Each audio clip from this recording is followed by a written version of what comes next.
दीपक और समय की परीक्षा, एक प्रेरणादायक मॉरल स्टोरी। छोटा सा गांव और बड़ा सपना। झारखंड के एक छोटे से गांव सोनपुर में एक लड़का रहता था। उसका नाम था दीपक। दीपक के पिता खेतों में मजदूरी करते थे और माँ घर घर जाकर बर्तन मांजती थी। घर कच्चा था, छत कपकती थी। हुए सोचता, क्या मेरी जिंदगी भी बस यहीं तक है। दीपक पढ़ाई में अच्छा था, लात उसके खिलाफ थे। गांव के ज्यादातर लोग कहते थे यही करनी है, लेकिन दीपक के अंदर एक आग थी, कुछ बनने की आग। इम्तिहान। दीपक रोज 5 किलोमीटर पैदल चलाता था। कभी जूते नहीं होते, कभी कॉपी नहीं। एक दिन बारिश में उसकी किताबें भीग गईं और मास्टर जी ने डांट दिया। वो रोते हुए घर लौटा। माँ ने सिर्फ इतना कहा, बेटा, हालात कभी स्थायी नहीं होते। जो हार नहीं मानता वही आगे जाता है। यही शब्द दीपक की ताकत बन गए। दोस्त या दुश्मन। दीपक का एक दोस्त था, राहुल। राहुल अमीर घर से था, बाइक से स्कूल आता था।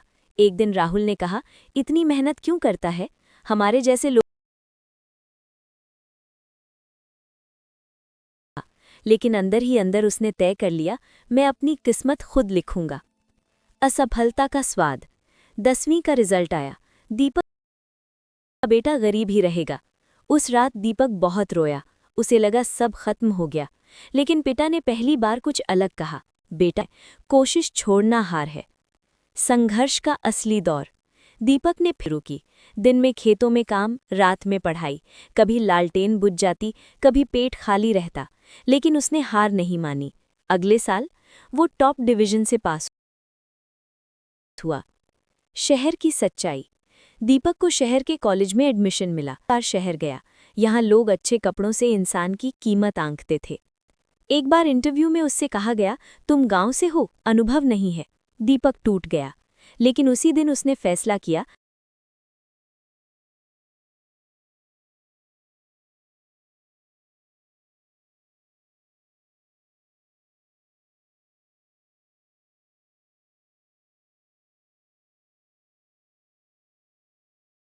अगर मौका नहीं मिलेगा तो मैं खुद मौका बनाऊंगा। ईमानदारी की परीक्षा। दीपक को एक छोटी कंपनी में काम मिला। कम सैलरी, ज्यादा काम। एक दिन बॉस ने कहा, थोड़ा गलत बिल। एक दिन उसी कंपनी का बड़ा घोटाला पकड़ा गया। वही अधिकारी दीपक से मिले और बोले, तुमने गलत काम नहीं किया, हमें ऐसे ही लोग चाहिए।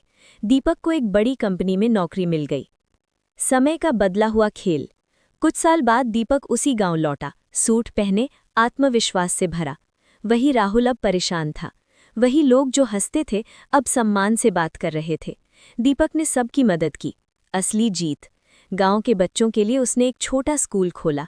खुद कहा, मैं नहीं चाहता कोई बच्चा सिर्फ गरीबी की वजह से सपना छोड़ दे। कहानी की सीख। मॉरल। तान ईमानदारी सफलता अंत नहीं, सीख होती है।